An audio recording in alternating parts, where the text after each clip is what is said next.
Well, many thanks for staying with us in the News Update at 3. I am Justin Akadonye. The Kaduna State High Court has granted the leader of the Islamic movement in Nigeria, Ibrahim El-Zakzaky, and his wife, Zinatu, bail for medical leave in India. The name of the hospital where the IMN leader is expected to visit is Mandata Hospital, located in New Delhi. El-Zakzaky has been in detention since 2015 after soldiers raided the IMN headquarters in Zaria and killed at least 347 Shiites. The government accused the group of not recognizing the Nigerian constitution and authority. El-Zakzaky's prolonged detention, despite several court orders for his release, fueled protests by Shiites in Nigeria. The recent protests by the group have resulted in violence, with a journalist and a police officer killed 2 weeks ago in Abuja. Well, the window is, the court said, when he was effectively discharged by the hospital that he referred to Medenta Hospital in India. So as soon as he's discharged from the hospital, he returns to the country to continue his trial. Honorable courts, my Lord Justice Darius graciously agreed with Mr. Femi Falana, SAN, and the various medical reports that were attached to the applications. There were 8 different medical reports that showed clearly that the applicants are in dire need of urgent medical treatment abroad. The court agreed with the applicants and granted the application as prayed.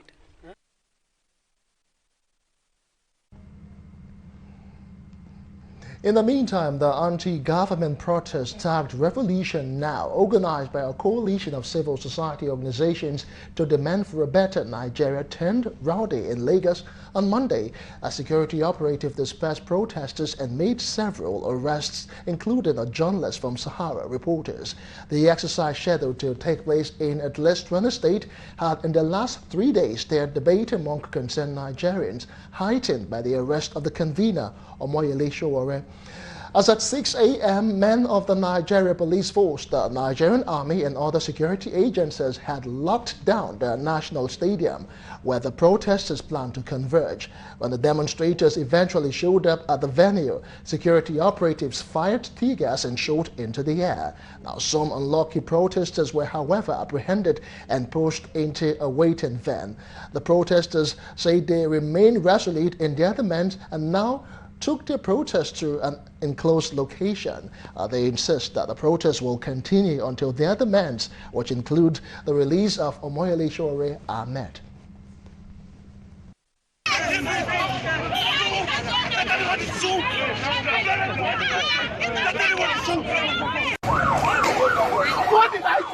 been forcefully taken away.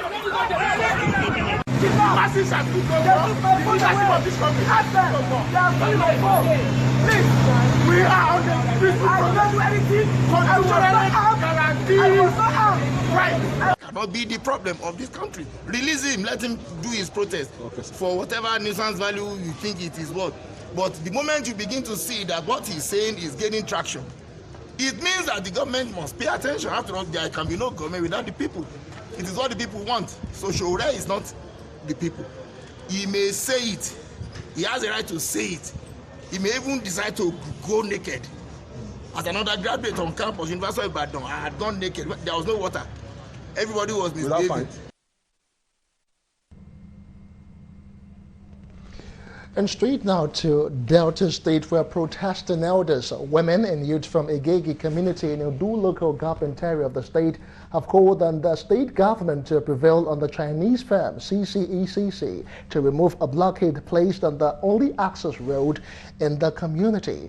The firm, which is responsible for the construction of the railway line leading to Itakpe in Kogi State from Delta, have been accused of turning deaf ears despite series of complaints. Speaking on the need for urgent action, a President General of the community and a woman leader said the blocked road is the only accessible one leading to their farms. The reason why we are gathered here this morning, we are here to register our protests, our grievances over the blockage of our road, the only road to our community.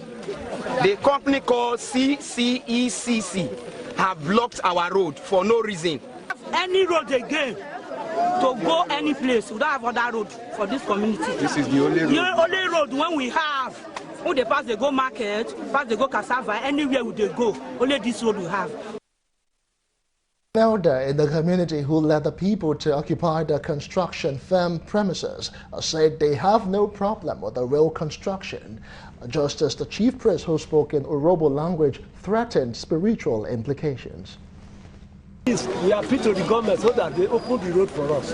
We don't have problem with the communities. We don't have problem with the railway government.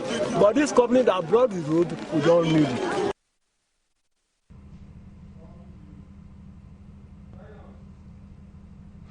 And that's our update at this time. I am Justin Akadonye. We urge you to join us again at 6:30 for our early evening news. Good afternoon.